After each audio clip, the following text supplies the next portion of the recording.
Assalamu alaikum. In this video, we are going to discuss some multiple choice questions of linear algebra. So, we are going to start. देखिए, आप पहले pause कीजिए इस video को और खुद इन questions को आप सॉल्व करने की कोशिश कीजिए, ठीक है? तो हमारे पास एक पहला ऑब्जेक्टिव जो है वो है if A is equal to this matrix. This is 2 cross 2 matrix. It satisfies the matrix equation this. Then the value of K is. We have to find the value of K. देखिए, आप तो जानते हैं Cayley-Hamilton theorem.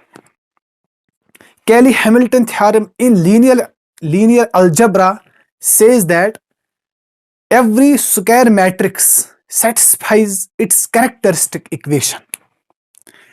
ठीक है, तो आप तो जानते हैं if 2 cross 2, here we have a matrix which is 2 cross 2 and we know its characteristic equation is like this: lambda square minus trace of A plus lambda plus determinant of A equal to 0. This is the characteristic equation of 2 cross 2 matrix. This is the shortcut. Actual में जब हम find करते हैं characteristic equation of a matrix, the rule is this, like this: A minus lambda I, determinant of A minus lambda I equal to 0. When you solve this, you will get this. You remember this equation. You remember this equation. From this, you can find eigenvalues of the matrix easily. So, this is the characteristic equation. The square matrix, the matrix A will satisfy this. ठीक है? So, this is A square. मैं यहाँ पर lambda है. A square minus trace of A. What is the trace of A? 3 minus 2 हो गया 1. 1 into lambda. Lambda मतलब A. Okay, plus determinant, वहां आप मत जाइए. दैट इज -6 है ना, -6 plus 8, that is 2. You will easily get 2. Okay, we have to find this trace. What is the trace? देखिए क्या है, A square minus K. So what is this K? K is trace of A. And what is the trace of A? 3 minus 2, that's 1. This is the equation you have to remember. Lambda square minus trace of A into lambda plus determinant of A equal to 0. Put lambda equal to A. ठीक है, you will get the answer. Okay, अब आ जाइए question number 2 पे. देखिए, if A is M cross N matrix, B is N cross P matrix, where this N is greater than P. ठीक है, if rank of A is N, rank of B is P, then rank of AB. देखिए, पहली बात, यहां पर हम 2 results use करेंगे. पहला result, rank of A B, हम इसको ऐसे लिखेंगे: rank of A B is less और इक्वल टू मिनिमम ऑफ, आप तो जानते हैं इसको, rank of A rank of B. ठीक है, so what is this? Minimum of, what is rank of A? Rank of A is n. What is rank of B? That's P. So what we will get here, rank of AB is less or equal to minimum of N and P. Which is minimum? यहां पर इसने लिखा है N is greater than P. So P is less than N, P is minimum, less or equal to P. हो गया एक result. हमने इस रिजल्ट को अप्लाई किया है. आप तो जानते हैं इनको, हम यहां पर सिर्फ मल्टीपल चॉइस पे ध्यान देंगे. बाकी थ्योरी जो है आप मेरे लेक्चर्स देख सकते हैं. ठीक है, अब आ जाइए एक और रिजल्ट पे. देखिए वो क्या रिजल्ट है। ये मैं इसको मिटा सकता हूं। I will use this.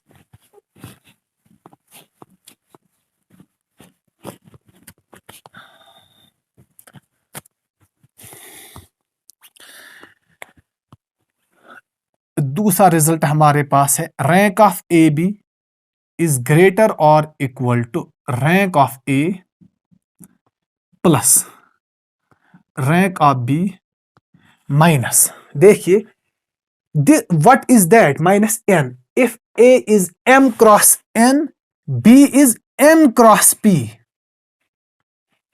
The formula is rank of A plus rank of B minus n. अब यहां पर आप अप्लाई कीजिए it. What is rank of A? Rank of A is n plus rank of B is p minus n. This n cancels out, it means rank of A B, या R आप लिख सकते हैं यहां पर, R of this sorry greater और equal to P.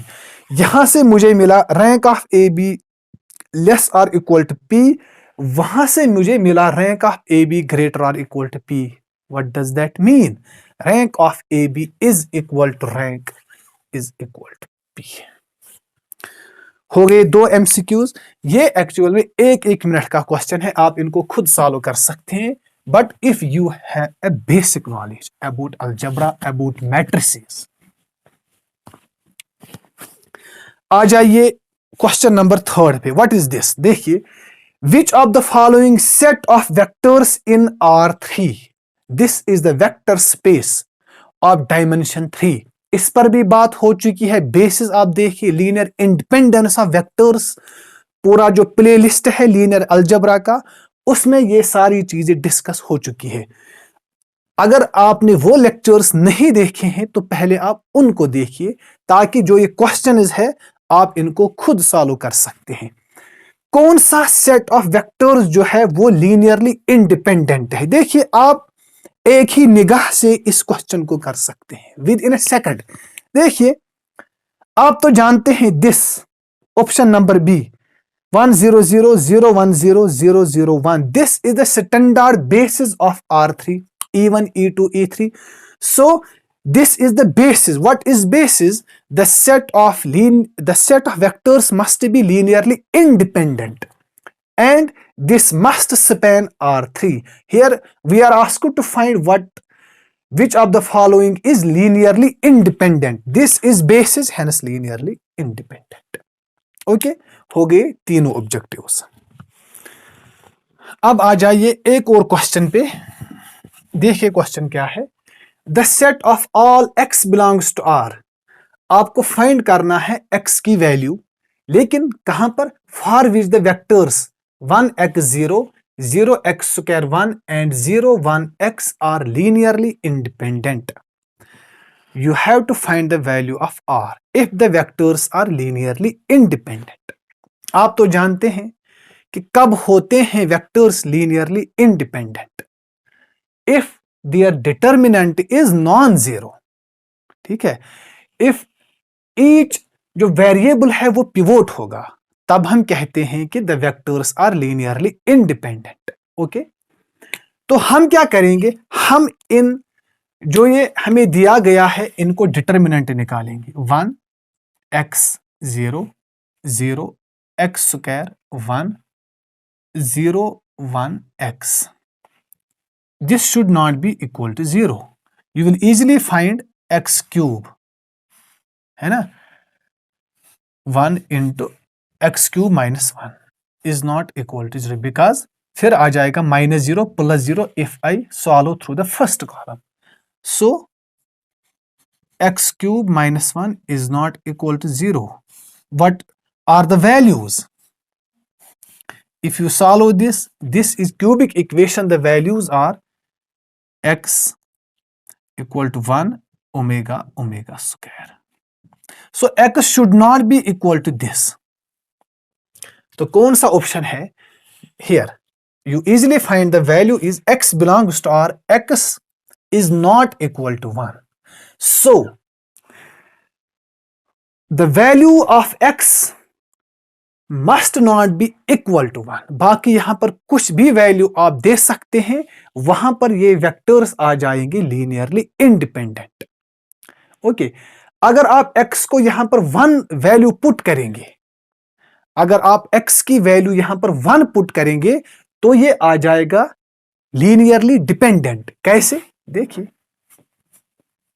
If I put x equal to 1, this is 1, this is 1, this is 1, you easily find this 1 1 0 0, ये तो सही है 0, r3 माइनस दिस 0 0। देखिए, this is pivot, this is pivot, this is not pivot, so x and y are pivot, लेकिन z pivot नहीं है। अगर ऐसे नहीं करेंगे तो ऐसे कीजिए, इनका डिटर्मिनेंट आ जाएगा 0 के बराबर। if the determinant is 0, it means rank is not equal to 3, so the vectors are linearly dependent. Okay, so this is the option.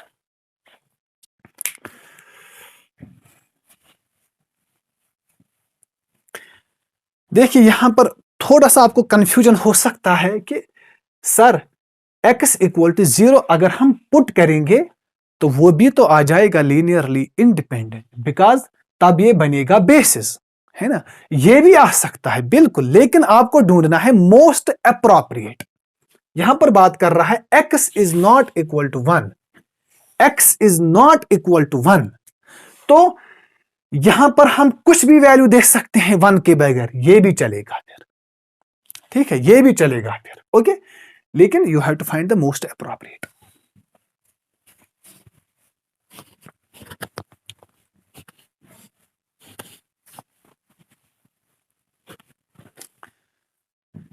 यहां पर आ जाइए आप एक और क्वेश्चन पे। If M31 is a linear combination of vectors 321 210 in R3, then M is, this is the vector. Here it is asked that this is the linear combination of this. What does that mean? It means M31 equal to x times, है ना, linear combination of vectors. इस पर भी मैंने lectures दिए हैं, आप वो देखिए, you will do it in easy way. It's not difficult to solve, बहुत ही आसान है if you have a basic knowledge about linear algebra. What does that mean? Shortcut में m is equal to 3x plus y 2y,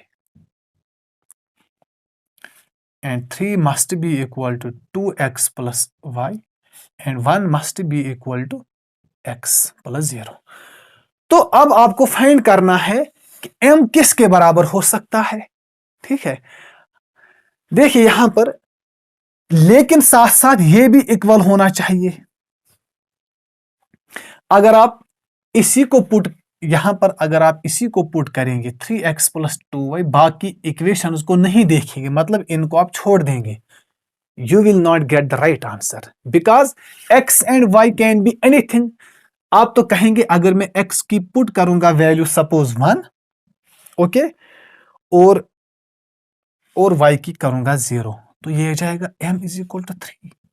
वो भी तो option है, लेकिन ये दोनों इक्वेशंस भी इंपॉर्टेंट है, इनको आपको लेना होगा because these are corresponding components. ये भी इक्वल होने चाहिए, लेकिन जब आप x की वैल्यू पुट करेंगे 1, y की 0, तो here this is not equal. Here you will get 3 is equal to 2 and 1 is equal to 1, तो आ जाएगा, लेकिन ये नहीं होगा फिर equal. Hence you have to see all the 3 equations. देखिए यहां पर एक ही ऑप्शन होगा, एक ही ऑप्शन होगा, x is equal to 1, y is equal to 1। देखिए 3, 2 इंटू 1 प्लस 1 हो गया 3, 1 इज इक्वल टू 1, तो m क्या होगा? m होगा 3 into 1 plus 2 into 1, that's 5। Option here is 5। You have to see all the 3 equations, okay.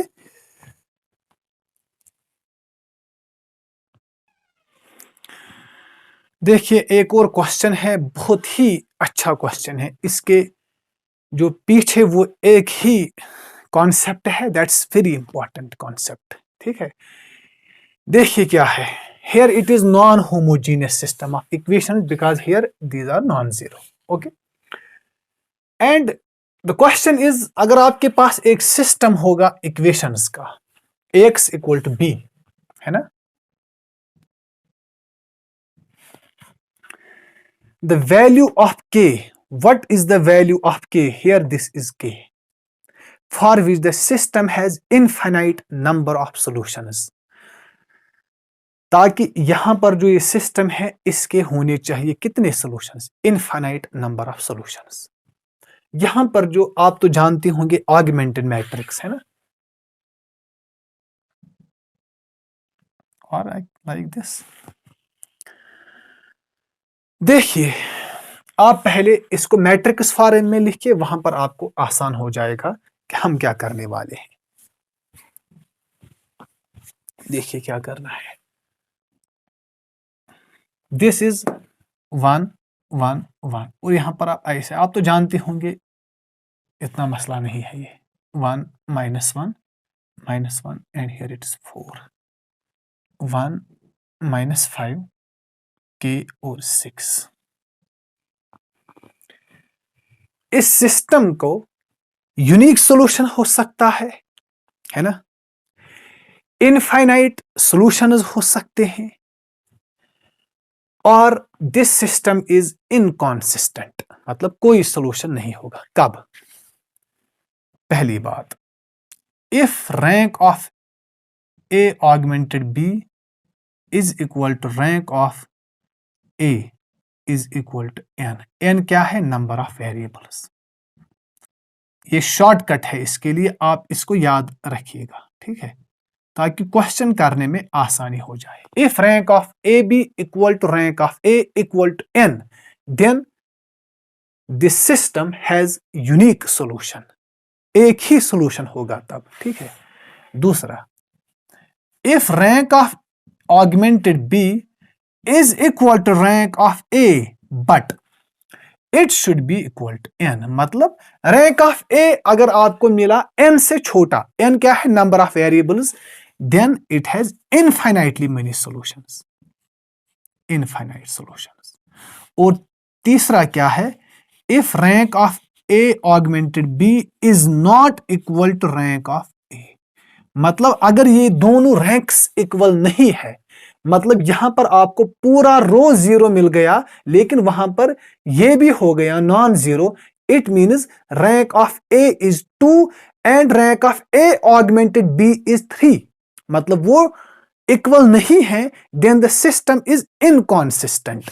लेकिन अगर ये भी नॉन जीरो हो गया, मतलब ये थर्ड रो, यहां पर आपको मिला नॉन जीरो, यहां पर भी नॉन जीरो, यहां पर भी non zero, it means rank of A B equal to rank of A equal to n. Number of variables वो तो 3 ही है ना, तो एक ही होगा सॉल्यूशन, एक यूनिक सॉल्यूशन होगा, कंसिस्टेंट होगा.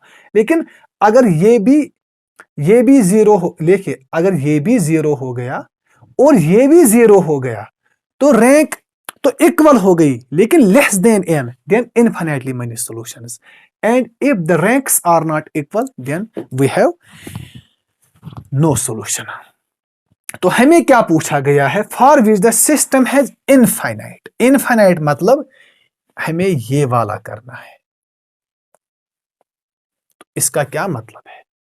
यहां पर भी जीरो होना चाहिए, यहां ये वाला रो भी सारा जीरो, मतलब we have to see that this row must be equal to zero. क्यों? देन हमारे पास आ जाएगा rank of A B equal to rank of A equal less than n. Okay, तो आ जाइए करते हैं. आई होप आपने लिखा होगा. देखिए क्या करना है. अब आप यहां पर आ जाइए. तो क्या करना है, ये आपको दिखता है, लेट मी सी. हाँ, तो यहां पर आप जीरो एक्लॉन फॉर्म में लाइए. 1 1 1. पहले आप वो वीडियोस देखिए सारे, फिर आप इस पे आ जाइए ताकि पूरा कॉन्सेप्ट आपको समझ में आ जाए. अगर आपने इसी को हाथ लगाया लेकिन आपके पास कॉन्सेप्ट बिल्ड ही नहीं है तो ये आपके सर के ऊपर जाएगा. एक्रान फार्म पर हमने लेक्चर्स दिए हैं, उनको आप देखिए पहले। रो 2 माइनस रो 1 कीजिए, -0, -1 -2 हो गया -2, -1 हो गया -2, 4 -3 हो गया 1, R3 माइनस R1 कीजिए 0, -5 माइनस हो गया 6, ये हो गया K -1, है ना। आप ऐसे कीजिए इसको, और 6 -3 हो गया 3। ओके, इसको मिटाइए। अब हमें ये 0 लाना है, 1 1 1, ये तो सही है, सेकंड रो भी सही है, this is pivot, this is pivot.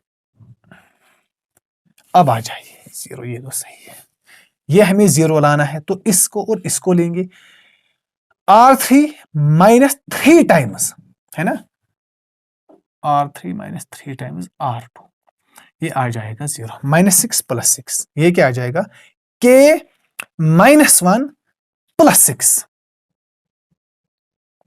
K + 5, ये आ जाएगा। और ये क्या आ जाएगा, 3 -3। देखिए अब क्वेश्चन तो अब आसान हो गया है ना, बहुत ही आसान हो गया है। तो the question is, for which value of k the system has infinitely many solutions. Infinite कब होता है, जब rank of A equal to rank of A augmented B less than n। यहां तो 0 मिल गया, तो ये होना चाहिए 0, K + 5 अगर 0 हो गया, then K equal to -5, the system has infinitely many solutions, the option is K equal to -5। I hope कि ये क्वेश्चन और इसके पीछे जो कॉन्सेप्ट है वो आपको समझ में आ गया होगा। ये नॉन होमोजीनियस सिस्टम था, अगर मुझे टाइम मिला इसको मैं अलग से पढ़ाऊंगा कभी, लेकिन फिलहाल आप कॉन्सेप्ट को यहां पर जल्दी जल्दी समझने की कोशिश कीजिए।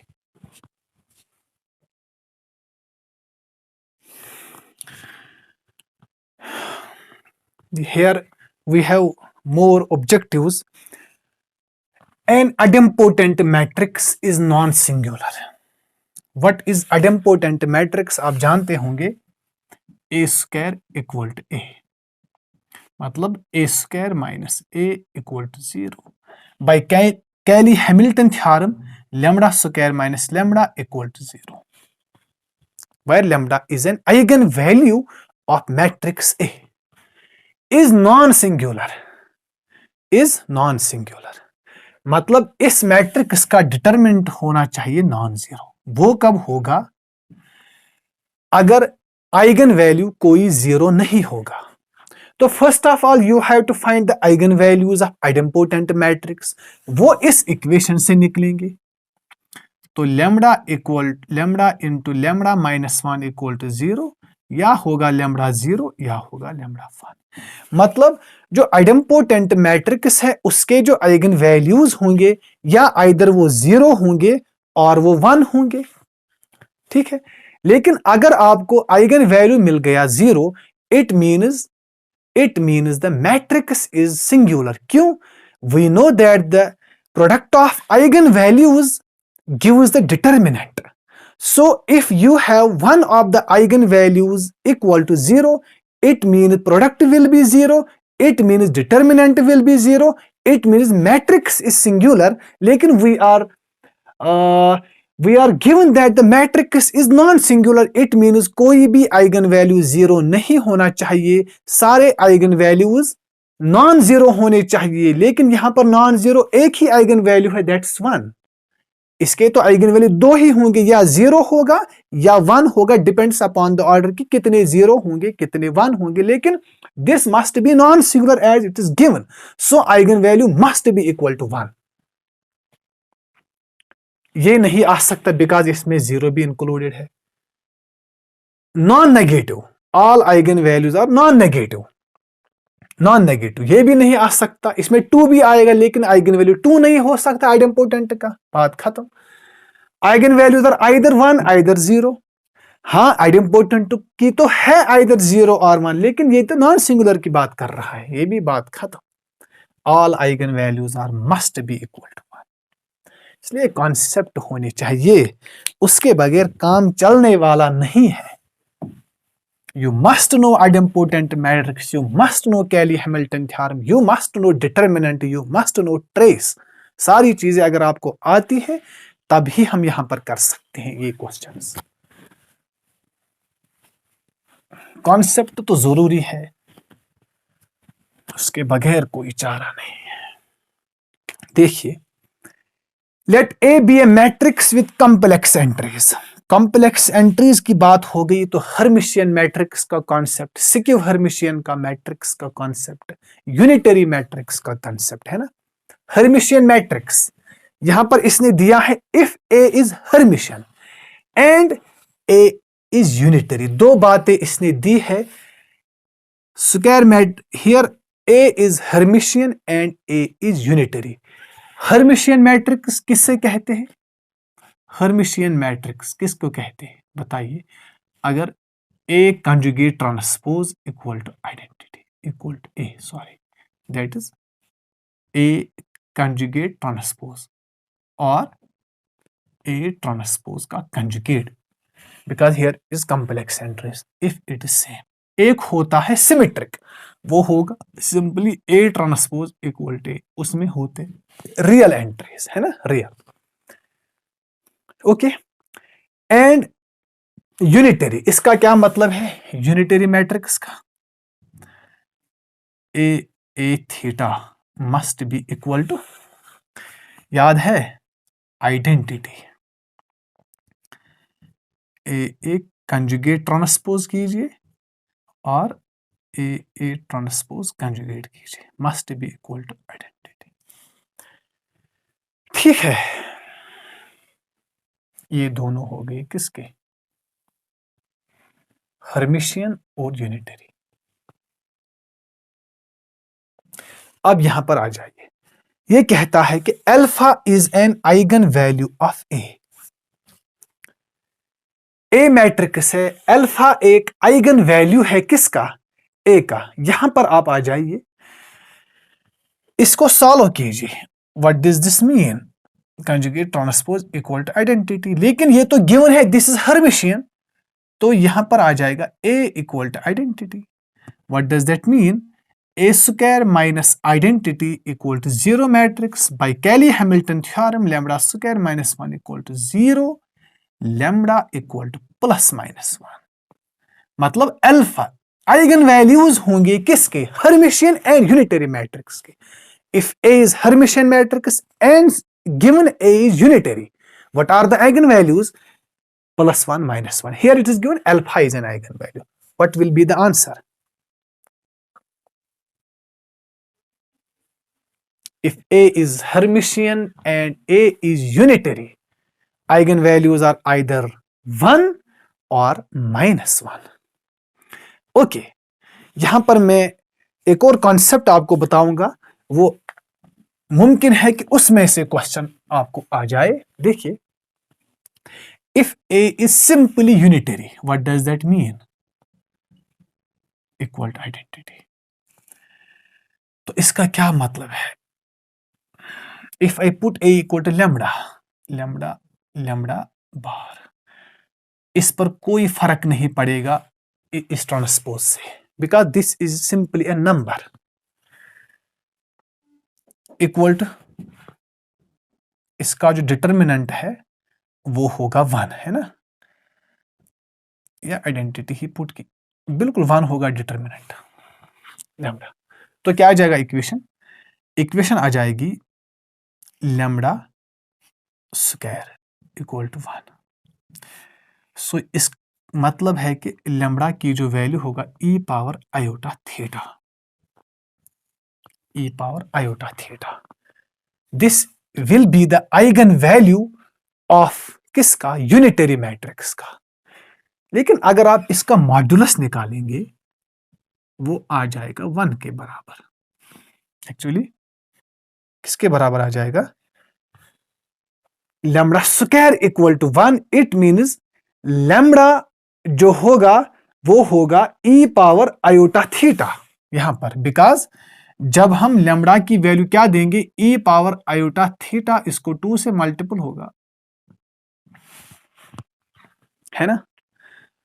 तो इसका मतलब ये है द आइगन वैल्यूज, इसका जो मॉड्यूलस होगा 1 होगा। इसका मतलब ये है कि the eigen values of unitary matrix that is of modulus 1। इसको आप नोट कर सकते हैं, the eigen values of unitary matrix, unitary matrix are of modulus 1। जब आप लैम्ब्डा की वैल्यू पुट करेंगे e power iota theta are of modulus 1। लेकिन जब a is Hermitian and unitary, the eigen values are either 1 or -1। these are the concepts behind these two matrices, unitary and Hermitian. Okay.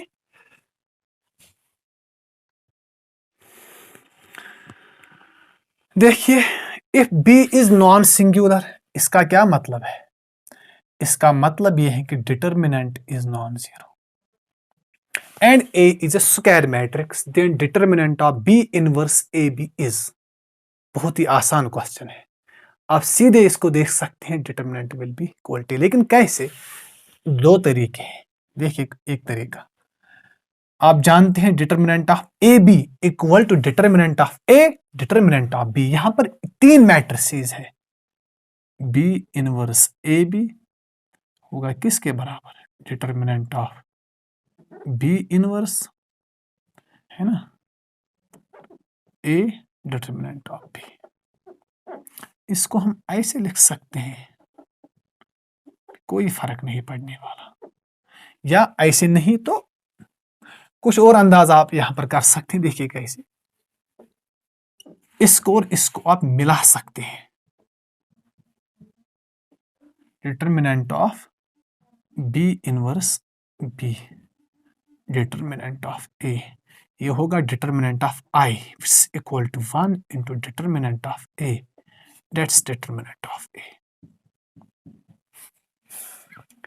ठीक है, एक तो ये तरीका है, वहां से भी आ जाएगा यही आंसर। लेकिन एक और सबसे आसान तरीका जो है वो ये है कि आप यहां पर ऐसे कर सकते हैं, लेकिन फिलहाल ये भी तो ठीक है, छोड़िए उसको, बहुत आसान तो यही है। ठीक है,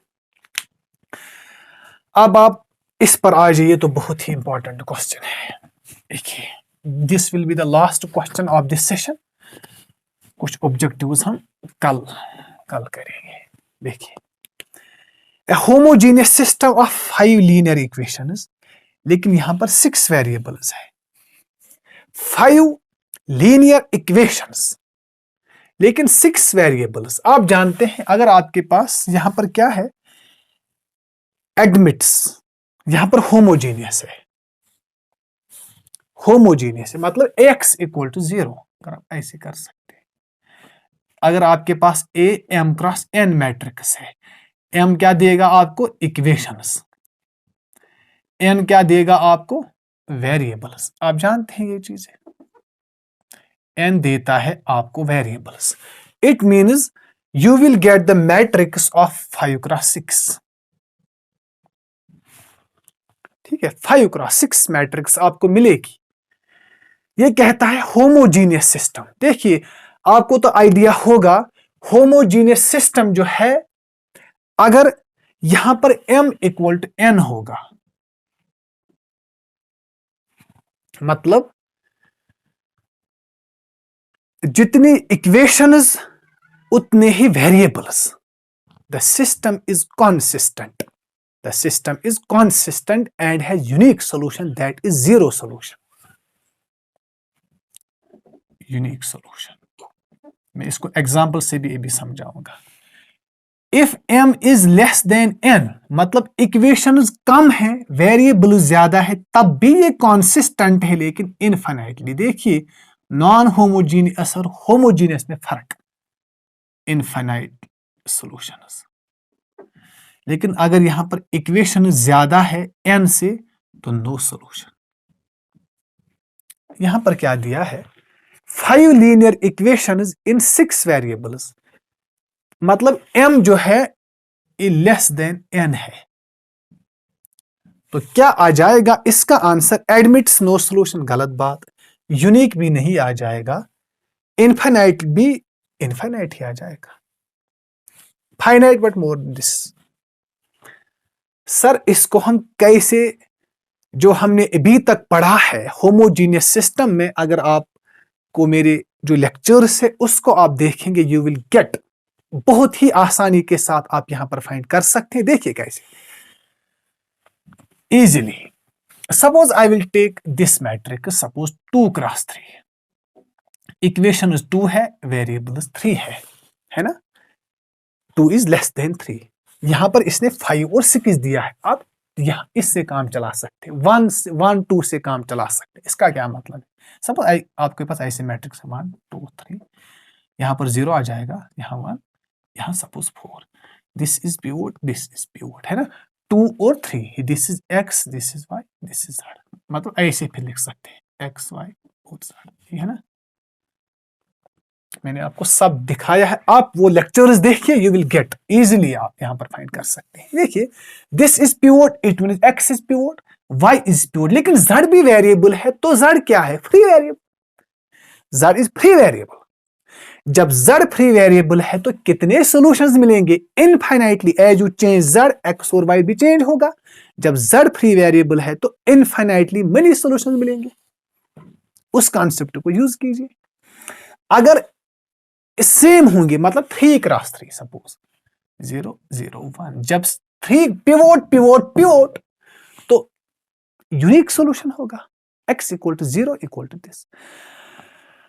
अगर 3x2 होगा, मतलब एक और ऑप्शन हमारे पास क्या है, 3 into 2, मतलब क्या है, इक्वेशन 3 लेकिन वेरिएबल 2, सपोज 1 1, सपोज 0 1, है ना, लेकिन यहां पर कुछ और हम लेंगे 2 4, यहां पर तो 2 ही है, इक्वेशन 3 वेरिएबल 2 पॉसिबल ही नहीं है ना, it means you will get no solution. Okay, so I hope I should stop here. We will continue this process of MCQ lecture series. So आप इन चीजों को कॉन्सेप्ट्स के साथ समझिए, ऑब्जेक्टिव्स को याद करने की कोशिश मत करना। जो मैंने अभी तक पढ़ाया है उन लेक्चर्स को देखिए, लीनियर ट्रांसफॉर्मेशन के जो क्वेश्चंस है उनको भी मैं लूंगा, लेकिन पहले आप उसके जो लेक्चर्स है उनको भी देखिए। उनको अगर आप, जो फोल्डर है मेरा वहां पर लीनियर ट्रांसफॉर्मेशन का, उसके भी मैंने लेक्चर्स अपलोड किए हैं, उसमें 2-3 लेक्चर्स और हैं, लेकिन जो अभी तक मैंने पढ़ा है वो भी आपके लिए बहुत है। ठीक है, तो उन कॉन्सेप्ट्स को पढ़िए, फिर आप पेपर खुद सॉल्व कर सकते हैं। ठीक है, तो मिलते हैं कल, तब तक अल्लाह हाफिज।